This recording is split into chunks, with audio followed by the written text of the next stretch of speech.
Thank you everyone for joining us today on our online workshop for making your profile stand out. I'm your host, Anna Joy Tamayo, and I am the Community and PR Manager here at Travel Nurses Inc. And we're so excited for you all to join us in our discussion today about making your profile stand out. So this is very relevant with the market currently, as we're approaching the holidays and as the market tends to pick up and competition starts to pick up, making your profile stand out is so important. So with us today, we have Jessica Cotter and Lauren Anderson. These are our two expert panelists.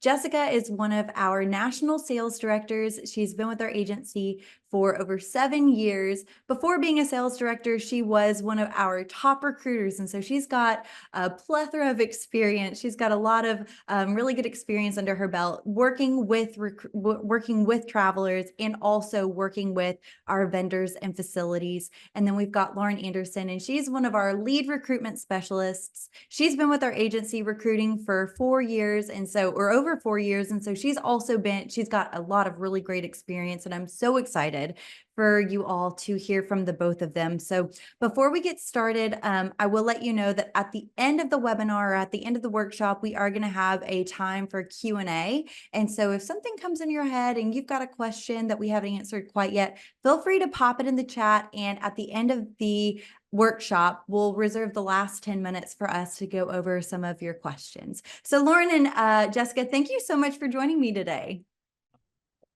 Absolutely. Happy to be here and help out. Awesome. Well, let's jump right on in. Jessica, I'll start with you. You've been on some of our vendor calls. And just for clarification for anyone who may be new to traveling, you're going to hear us use terms like vendor and facility. And I want you to understand the difference between those two terms. So facility, think hospital. Generally speaking, agencies like Travel Nurses Inc., we don't have communication with the hospitals, generally speaking, 9 times out of 10. Most of the time we are working with the vendors. So the way that the communication works is the hospital speaks with the vendor speaks with the agency then speaks with the vendor, and then the vendor speaks back with the hospital. And so the vendor you can think of like as a go-between, the middleman between us and the hospital. But generally speaking, we do not speak with the managers. But everything that the vendor is communicating to us is coming directly from the hospitals and the managers and what they prefer. So Jessica, you've been on some of the vendor calls. Can you talk about what the vendors and facilities would like to see on resumes that maybe travelers tend to leave off? Yes, absolutely. And thank you for the introduction, by the way, Anna Joy. I'm going to hire you for all my future intros. We attend several vendor calls, and there are lots of vendors in our industry. So each one is more particular, and they each kind of have their own way that they like things. But in general, there are a lot of things that you can add to your resume that they typically ask for, or that will make you stand out amongst the competition. Some of those things are maybe things you might not think about or may assume that hiring managers know about your facility, but they may not. So first and foremost, make sure your resume is detailed and organized, because if you just put information on there all over the place, even though you might have the information, if it's not organized, it won't stand out. So just want to start with that. Some things that you definitely want to make sure you include are the facility name, the city, state, and the dates that you worked at that particular facility. Month and year is best on the dates if you have that. You also want to list if you were at that facility as a traveler or there on staff. If you were there as a traveler, it's great to put the agency name that you were there with as well. Some things about the facility that will make you and it stand out are, let's say the facility has a signified trauma level. You want to make sure to include that. If the facility is a teaching hospital, make sure that you include that. Something to kind of show how big or small the facility is that you can include is the number of beds in that unit, and or the nurse-patient ratio of the unit that you were working in. That helps hiring managers see, okay, this is a small town hospital, or wow, this is a giant hospital that you worked at. So that helps them kind of see if you have the particular experience that they're looking for. Some other things that you can include are charting experience at that particular facility. So Epic, Cerner, what have you. So those are things about the facility. There are some other things not about the facility that you can include on there, including your licensure. So if you have a compact Tennessee license, you can put that. If you also have a California license, you want to list that on there just to show that you are open to getting multiple state licenses. Some other details that you can include are if you worked per diem at a certain facility, list, I worked here on staff per diem and I worked XYZ number of hours per week. So this will help them see like how much you actually worked at each position. You also want to make sure that you explain any overlaps. So if you worked two places at the same time, that's pretty common. You might work a per diem job and then a travel or staff job. Just make sure that you explain those overlaps and any gaps in employment over 30 days. So we usually list it as personal time off. Just, you don't have to get super specific. Just you want to note, hey, there is a gap in my resume. Here's what I was doing. Excellent. A couple more things is if you have received a Daisy Award or any distinction, you want to list that to highlight yourself. Make sure your contact information is correct and clearly listed. A lot of times, if you change your phone number, you may forget to change that on your resume, and we definitely want to make sure the hiring managers can reach you. And oh my gosh, I know this list is so long. Last thing, if you are in surgical services, so if you're a CST or an ORRN, you definitely want to list per facility which types of cases you were in. Those are amazing points, Jessica. It's almost like you were a recruiter before. Almost like it. Well, that's amazing. So now that we've touched on some of the things that people forget to include on their resumes, let's talk a little bit about some things that maybe people include that aren't really necessary, that maybe they should leave off. So what are some of those types of things? Yeah, that's a great question too. We see a lot of fun things on resumes, so it gives us a little bit of entertainment, but we take that off before sending to the facility. Some things that you don't want to include are things that are not clinical work history. So if you worked at Chick-fil-A or JCPenney, you don't need to include that on your resume. If you were the high school volleyball team captain, you don't need to include that on your clinical resume. Your GPA, typically I would say no. I mean, if you have a 4.0 and you want to highlight that, sure, but anything else, I would say probably just leave your GPA off. Those are some things that I would say don't necessarily need to be on your resume. What about email addresses that might not, maybe it's an email address that you've had your entire life and it's not necessarily professional. Do you think maybe it's worth making a new email address that's a little more professional? Because we've That is seen a some great crazy point. email addresses. We have seen some fun ones. We need a hall of fame of email addresses, but what I like to say to travelers is email addresses are free. So just create a professional one. It can be your name. It can be just something professional. You know what maybe isn't. So if you need to make a professional one and put that one on your resume, that definitely will help. Yes.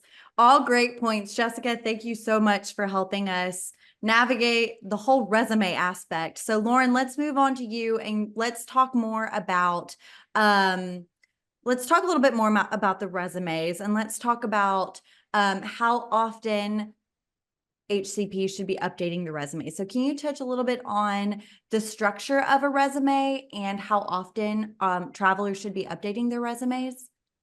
Yes, now that Jessica's touched on what to include and what not to include and all the fun in between, I'll touch a little bit more on the structure because that is equally as important as what's on it. So keep in mind that when a hiring manager or whoever is looking at your profile, a lot of times they'll have several resumes in front of them, side by side even. So you want to make sure that it showcases your work experience, yet also a quick representation of your work history and who you are in your profession. So it's important to be concise, yet again, showcase who you are and your highlights to make you stand out. So my first tip is when creating your resume, make sure that you always put your work history in chronological order. So start at your most recent work history, and then let's work down from there. Sometimes you'll see a little here, a little there, and it gets mixed up. And that's just hard for the hiring manager, the vendor, anyone who's viewing your resume to kind of piece together where you've been and your experience. So always start at the most recent and then work your way down. And then here at Travel Nurses Inc., your recruiter will always work towards keeping your resume up to date. So it's important to keep in communication with them, where you've been, how long you've been there, just to make sure that they're keeping it as fresh and up to date as possible. This is just important because when you're submitting to jobs, with how quickly the market is these days, there's not many positions always, and when they do come open, they close fast. So it's important to keep your recruiter up to date so they can also keep your resume up to date. So when a job comes open that you're interested in, they can submit your resume and your profile quickly to make it stand out to other vendors. And then just some other things to note to help your recruiter out. If you have questions about trauma level, they can help you out Googling and finding out that. Like Jessica noted, make sure to note if you're an OR nurse or a tech to note your specialized cases, charge experience, and other awards and distinctions.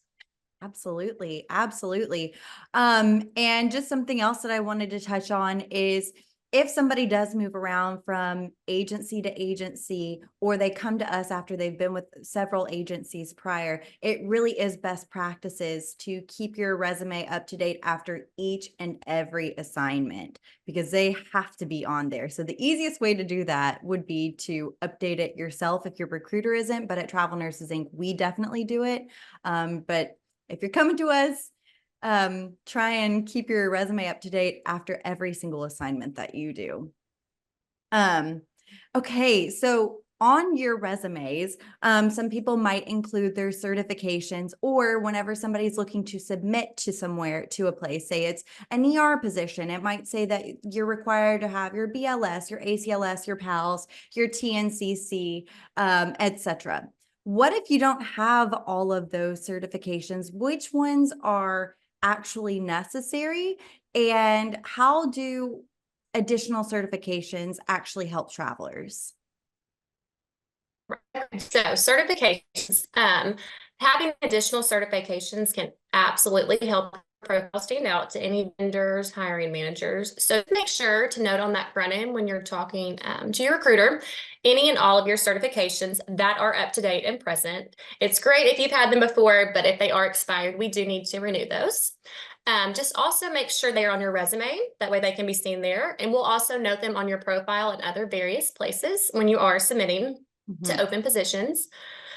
When submitting to these positions, some of the vendors will note if additional certifications are required, like PALS, TNCC, and several others. If you do not have these at the time of the submission, you can still submit, but we can always note that you're willing to obtain these within getting an offer and before starting the assignment.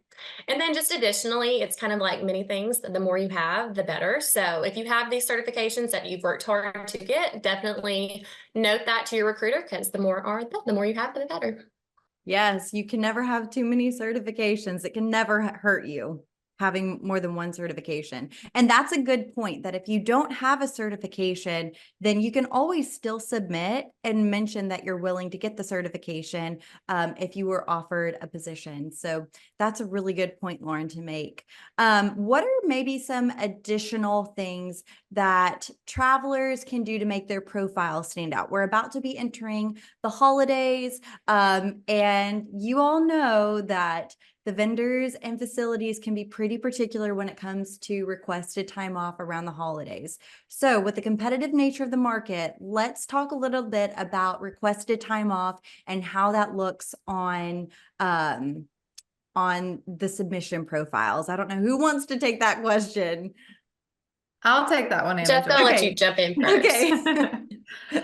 Okay, so requested time off and traveling is something that can be kind of tricky, and there's not a black and white, easy, quick answer to it. But just put yourself in the hiring manager's shoes. If you are looking at 4 different submission profiles of 4 different candidates, one has requested off 3 weeks, one has requested off, 2, 1, and then no time or very minimal time. You're probably going to want the candidate that has requested no or minimal time off during the assignment, because the purpose of facilities using travelers is they need the traveler to come in and fill gaps in the schedule. So if you're coming in as a traveler and you're saying, I want to work XYZ, but I can't work this and I can't work that, then you're not really fulfilling what they're looking for in a traveler. They're looking for travelers who have open availability, who know that they're there to help the facility. That's typically why travelers have an increased wage over staff, because they're there for the convenience and to help fill these gaps. Requested time off is something that we want you to make sure that you take your time, but we don't want you to be asking for too much of it all at the same time. And also, just if for some instance, maybe you have a cruise or something that you've already had scheduled for a year and you need to be off. If you take a whole week off, something that you can do to make that look better on your profile is to say, yes, I do need this full week off in the middle of my contract. Unfortunately, that's how it landed. But I'm willing to add a week to the end of my contract to accommodate. So if you're doing a 13-week contract and you have a week off in the middle, maybe you'll do a 14-week contract to accommodate for that. Great points. Oh, did you have something else? Nope. Okay. Lauren, could you talk a little bit about what travelers can expect with maybe some blackout dates that are coming up? Yes. So holidays. blackout. Yes. So again, blackout dates kind of means those dates with the holidays. And we call those blackout because sometimes managers will put that in place due to just having not only their staff requesting time off, but also their travelers. So a good expectation, and just to come into it on the front end during this time of the year with holidays, we always say, do not come in requesting Thanksgiving, Christmas Eve, Christmas Day, and New Year's off, because odds are if you have that profile in front of you and the hiring manager has someone who has one holiday off or even 0, they're more than likely going to weigh their options with that. So sometimes even with blackout dates, that means you're not allowed to even request those off. So keep that in mind too with the upcoming holidays. Yes, absolutely. Well, we can go ahead and jump into some of our questions. Let me go ahead and check the chat to see if we've got any questions. Okay, we've got a couple. Let me look.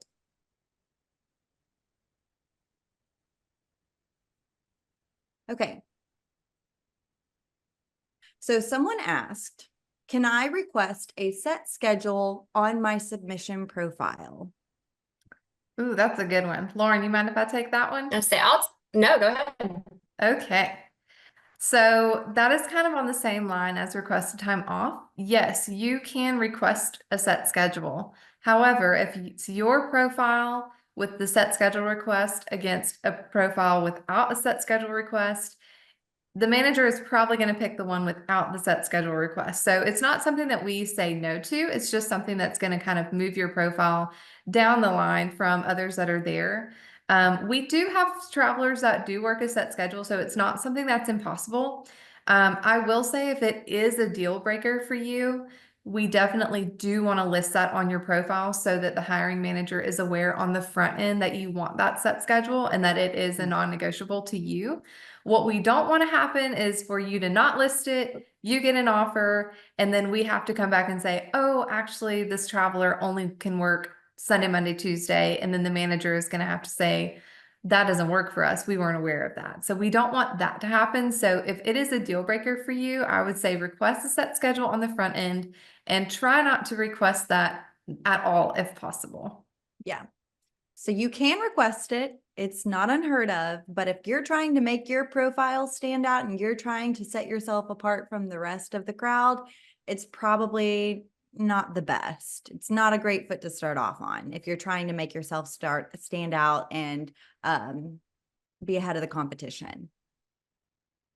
Okay, let's see. We kind of touched on this one, but it said, should I include my name, or I'm sorry, should I include the name of each agency I've worked at? And if you don't remember every single agency that you've worked at, is it a deal breaker? I know that we said that it's best to include each agency that we work at, but is that a deal breaker if you don't have I'll take that information? one. Okay. So no, it's not a deal breaker. Again, we always try to tell you to include them just because it makes it easier for various reasons. But most importantly, they're looking for the facility you worked at. So again, make sure you have that facility, but if you can include the other agencies that you work for, that also is helpful, but definitely not a deal breaker. Perfect. And bare minimum, if you don't know the agency, just write that you were travel, right? Travel versus staff. Yes. Definitely distinguish. Perfect. Okay. This says I am an OR tech, but I don't have my NBS TSA. I was grandfathered in as a CST. Will facilities still hire me without that certification? And if I need to get the certification, which one do you recommend? Because there are several CST certifications out there. Yes. Okay, I'll take that one. Okay. All right, lots of questions in the question. So, Yeah. if you are an ORT, but you don't have your NBS TSA and you were grandfathered in, do you need a certification? Do you need it? No. Will it help you? Yes. There are some facilities that are open to hiring a grandfathered ORT. So if it is one of those facilities, then no, you would not need a certification for that. However, what we are seeing is an uptick in facilities requiring their ORTs to be certified. So it's definitely something that is worth looking into. The certification for the NBS TSA is something that you definitely should consider signing up for, taking the test, then you become certified. So it's a test and a fee. It's worth doing if you want to continue to travel as an ORT or CST because it will open up more opportunities for you. You don't want to be limited to just the facilities that will accept a grandfathered ORT. We recommend the NBS TSA certification because that is the one that we see facilities request more often than not. So that's the one that I would say, if you were to get one, that's the one that I would get. Did I answer all the questions in the question? Yes, you did. Okay. You sure did. And then we got another question and it says, how much RTO is too much? I'll take that one. Okay. That's kind of could It's a go bit of a either tricky way. question. It is a tricky question. So when I'm talking to my nurses or to my techs, I try to word it very carefully. I kind of try to ask them more so, do you have a pre-planned vacation? Just because those are more so things that you would have to request time off for, not necessarily just because I have a party this weekend or, another special event. So I would definitely say try to keep it to a week at most or 5 days at most. And just always keep in mind the less the better, because again, these are different things that make your profile stand out. So I always kind of tell my nurses that I'm talking to in text, 5 days or less is my goal for them, just to make them stand out. Yes. I remember when I was recruiting, I would occasionally have travelers that would request significant chunks of time or multiple weekends or things like that. And so I would say that if you are thinking you might have a little bit too much RTO, another great option that Travel Nurses Inc. has is PRN. And so if you've got a period of time where maybe you're in a lot of weddings, or maybe you've got a lot of baby showers coming up, or maybe you've got a family vacation and it's going to be a long period of time. A great option might be PRN, and that's something that we also offer. We've got those listed out on our website. And so if you go to the jobs tab, you can toggle between our contracts position, our PRN, and our permanent placement positions. And everything that we have discussed in this about making your profile stand out as a traveler for contracts would also apply to PRN. And so you can take anything that we've said here and apply it to PRN too. So if it seems like maybe you've got a little bit too much RTO coming up and you just need some more flexibility in your schedule, or maybe you need a set schedule for just a short period of time and then you can be more flexible later, it might be something worth looking into PRN as an option. And that's also something that you can speak with our recruiters about. Let me see if there are any other questions. Anna Joy, I did want to touch on one thing that hasn't been brought up yet that I think would be helpful. Yes, absolutely. Go Um, for it. So something that we like to tell our travelers when submitting their profile is discussing their start date. So what we kind of look for in terms of start date is about 4 weeks from when you want to actually start the assignment is when we need to start submitting you. We can go up to about 6 weeks. So anywhere from 4 to 6 weeks of when you want to start the assignment is when we need to start submitting that profile. So if you have a start date that's 3 months from now, it's a bit too soon for us to actually start sending your profile over because facilities aren't really, they don't really know their needs that far out yet. So we want to stick in that 4 to 6 week mark of when you actually want to start the assignment. That's when we want to start submitting you. That is such a great point. Such a great point. I don't think that we had any other questions. So I'll leave it open for just a few more seconds. Otherwise, I think we can wrap it on up. We are about 4 minutes early, which is great on time. We know that you all are very, very busy. So taking 26 to 30 minutes out of your day, we really appreciate it. Lauren and Jessica, thank you so much for providing us with your experience and with your answers and for just being here. And yeah, I appreciate it. Be sure to join us for our next quarter. We will be having another workshop. So stay tuned for more information about that and the topic that we'll be discussing in our next workshop. But we will see you all next time.